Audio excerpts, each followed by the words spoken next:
Hello friends, this is Varsha. Welcome back to my channel. आप सभी को पता है कि ईएमआरएस की वैकेंसी आई है, एकलव्य शिक्षक भर्ती। तो इसमें क्या है कि जो आपका जनरल हिंदी का पार्ट है, जो कॉमन है सभी में, उसकी क्लासेस हम यहाँ पर करा रहे हैं, जिसकी एक क्लास आपकी कल हो चुकी है। आज हम स्टार्ट कर रहे हैं संधि क्लास 2। इसमें जो संधि क्लास 1 थी उसमें आपके स्वर संधि, दीर्घ संधि, वृद्धि संधि, गुण संधि के बारे में हम डिस्कस कर चुके हैं, जिसका लिंक हम डिस्क्रिप्शन बॉक्स में मेंशन कर देंगे। आप सभी वहां पर देख सकते हैं। ये जितनी भी क्लासेस होंगी वो ट्रिक के माध्यम से होंगी, जिससे आपको तुरंत याद हो जाए। ठीक है, अगर आप चैनल पर नए हैं तो प्लीज़ चैनल को लाइक, शेयर एंड सब्सक्राइब ज़रूर करें। स्टार्ट करते हैं अपना वीडियो। पहली है आपकी यहाँ पे यड़ संधि, 4th है। तो ट्रिक है यहाँ पर या और वा के साथ में आधा अक्षर। इसमें ई और बड़ी ई के साथ अगर असमान स्वर आता है तो आपका या होता है। ऊ और बड़े ऊ के साथ असमान स्वर आता है तो वा होता है। ऋर के साथ जब हम असमान स्वर लेते हैं तो वो रा हो जाता है। याद रखिएगा, ई या ऊ वा, ऋर और र। ठीक है, एग्जाम्पल यहाँ पर बहुत ज़्यादा इंपॉर्टेंट है। जितने ज़्यादा आप एग्जाम्पल्स की प्रैक्टिस करेंगे उतना ही आप संधि को अच्छे से समझ पाएंगे। ठीक है, तो इसके लिए क्या है, जो भी टॉपिक हम आपको यहाँ पर करा रहे हैं उसके आपके पास जो भी हिंदी की बुक हो उसमें से क्वेश्चंस को देखते हुए प्रैक्टिस ज़रूर करिएगा। ठीक है, प्रतिधन एक, प्रत्येक। तो यहाँ पर देखिए, प्रति में छोटी ई की मात्रा है, साथ में असमान स्वर यानी कि ए लिया गया है, तो यह क्या हो गया यहाँ पे, प्रत्येक। अतिधन अंत, अत्यंत। अतिधन अधिक, अत्यधिक। अतिधन अल्प, अत्यल्प। इति धन आदि, इत्यादि। परिधन आवरण, पर्यावरण। उपरी धन युक्त, उपर्युक्त। यहाँ पर आप शब्दों को बहुत अच्छे से देखिएगा, उनकी मात्राओं पर फोकस रखिएगा, क्योंकि अशुद्धियाँ जब आती हैं तो इस तरह के शब्द जो टफ होते हैं उनको चूज़ कर लेते हैं वो लोग। ठीक है, लिख देते हैं। सुधन आगत, स्वागत। सुधन अच्छ, स्वच्छ। यहाँ पे देखिए वा में चेंज हो रहा है। ऊ जब होगा, बड़ा ऊ जब होगा तो वो वा में चेंज होगा, और जब ई होगी तो वो किस में चेंज हो रही है, या में चेंज हो रही है। ठीक है, अनुधन ए, अन्वय। अनुधन एषण, अन्वेषण। ऋर की यहाँ पर देखते हैं तो पितृधन अनुमति, पितृनुमति। धन का मतलब यहाँ पर प्लस से है। मातृधन इच्छा, मातृच्छा। मातृधन आज्ञा, मातृज्ञा। इसमें एक चीज़ नोटिस की होगी आपने कि इसमें देखिए त्रा त्रिशूल आया है, तो जहाँ पर त्रा त्रिशूल, मात्राज्ञा, पितृज्ञा इस तरह से आए तो वो आपके कौन से हो गए, यड़ संधि के उदाहरण हो गए। ठीक है, इसकी जो PDF है वो आपको टेलीग्राम चैनल पर मिल जाएगी, उसको ज्वाइन ज़रूर कर लीजिएगा। एज इट इज़ जैसे आपको पढ़ा रहे हैं वैसे ही PDF आपको मिलेगी, हैंड रिटन नोट्स में ही। अयादि स्वर संधि की बात करते हैं तो इसकी ट्रिक है या वा के साथ में पूरा अक्षर। अभी आधा अक्षर था यड़ में, अयादि में क्या है, पूरा अक्षर है। तो ए एड़ी, ए ऐनक, ओ ओखली, ओ औरत। ए ओ के साथ जब असवर्ण स्वर मिलकर आते हैं तो आपका अय, आय, अब, आव हो जाता है। ठीक है, तो देखते हैं एग्जाम्पल। निधन अन, नयन। छेदन अन, चयन। नैधन एक, नायक। शेधन अन, शयन। आपने देखा जब एक मात्रा लगी है तो यहाँ पर कोई मात्रा नहीं है, सिंपल एज इट इज़ नयन लिख दिया। जब दो मात्राएं लगी हैं तो यहाँ पे आ की मात्रा भी आई है ना के साथ में। ठीक है, इसी तरह यहाँ देखिए भोधन अन, तो एक मात्रा है तो यहाँ पर क्या किया है, भवन।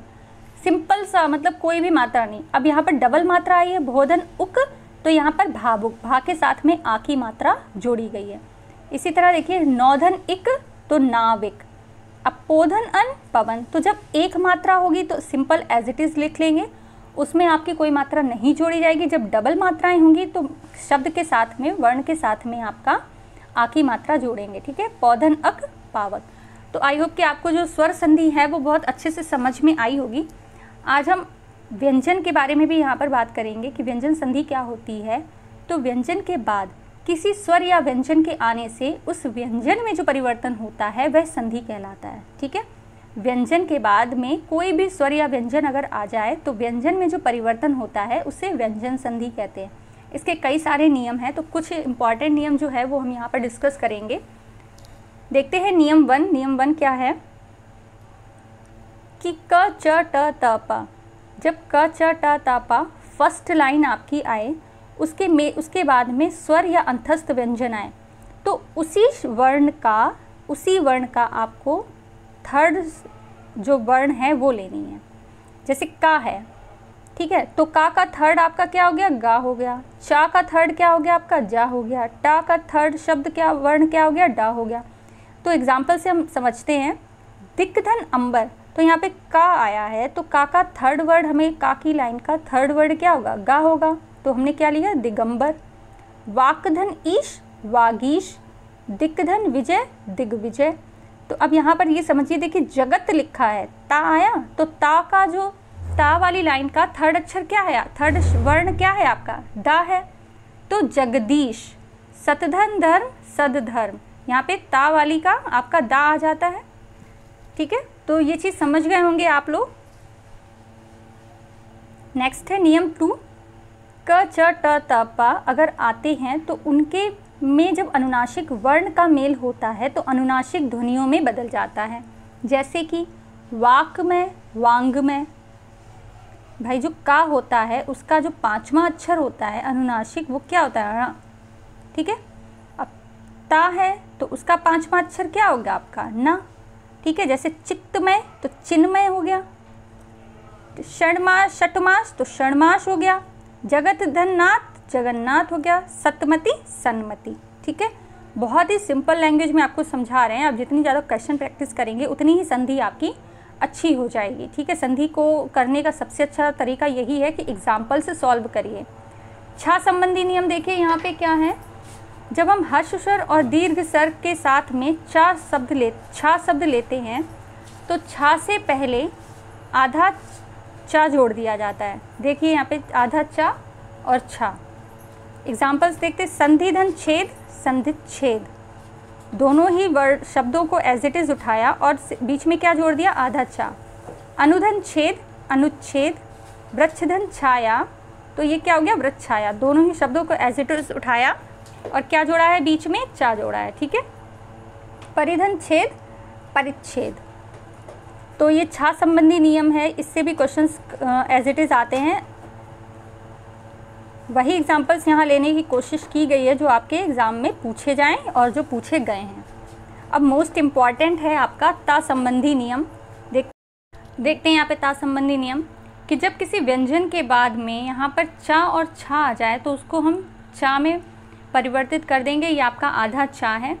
जा और झा आ जाए तो जा में परिवर्तित करेंगे। ट और ठा आ जाए तो टा में परिवर्तित करेंगे। डा और डा आ जाए तो डा में, और अगर ला आ जाता है, व्यंजन के बाद की बात हो रही है, तो ला में परिवर्तित करेंगे। ठीक है, तो उत्तधन लास आपका उल्लास है। सतधन जन है, सज्जन। उत्तधन चारण है, उच्चारण। सतधन चरित्र है, सच्चरित। उत्तधन लेख है, उल्लेख। ठीक है, तो यहाँ पे वही एग्जाम्पल्स लिए गए हैं जो आपके एज इट इज़ क्वेश्चंस में पूछे जाते हैं। तो यहाँ पर ये देखिए कि द्वित वर्ण आ रहे, 2 वर्ण आ रहे, उसी अक्षर के 2 वर्ण। ठीक है, ता के बाद अगर शा आए तब क्या करेंगे, तो ता के बाद जब शा आ जाता है तब ता का तो चा हो जाता है और शा का छा हो जाता है। ठीक है, उत्तधन छिन, उच्छिन। देखिए ता का यहाँ पे क्या हो गया, छा हो गया। उत्तधन श्वास, उच्छ्वास। जगत धन छाया, तो क्या हो गया, जगत छाया। ये ता वाले शब्द हो गए, ये आपका सा वाला शब्द हो गया कि अगर ता के बाद में शा आया तो क्या हो गया, उच्छ्वास। शा का यहाँ पे छा में परिवर्तन हो गया है। ठीक है, उत्तधन शिष्ट, उच्छिष्ट। ततधन शंकर, तत्शंकर। ओके, नेक्स्ट है आपका ता के बाद हा हो तब क्या होता है। ता के बाद अगर हा हो तो ता का हम दा कर देंगे और हा का धा हो जाता है। देखिए उत्तधन हार, उद्धार। उत्तधन हत, उद्धत। पदधन हति, पद्धति। उत्तधन हरण, उद्धरण। तो यहाँ पे क्या है, ता के बाद जब हा आ रहा है तो ता का दा हो जाता है और हा का धा हो जाता है। यहाँ पर दा जो है वो आपका आधा होगा और हा के बाद में जो धा आएगा वो आपका पूरा वर्ण होगा। इसमें भी यही चीज़ है, ता का जो चा हो रहा है वो आधा होगा और शा के बाद जो छा वर्ड है आपका वो पूरा होगा। देखिए यहाँ पे सभी में चा आधा है और जो छा है वो आपका यहाँ पर पूरा लिया गया है। तो इसके बाकी जो नियम है वो हम कल की क्लास में कंप्लीट करेंगे और कोशिश करेंगे कि संधि आपकी कल की क्लास में कंप्लीट हो जाए। बने रहिए ऐसे ही और वीडियोज़ के साथ में। चैनल को लाइक, शेयर एंड सब्सक्राइब ज़रूर करें। Thank you so much for watching.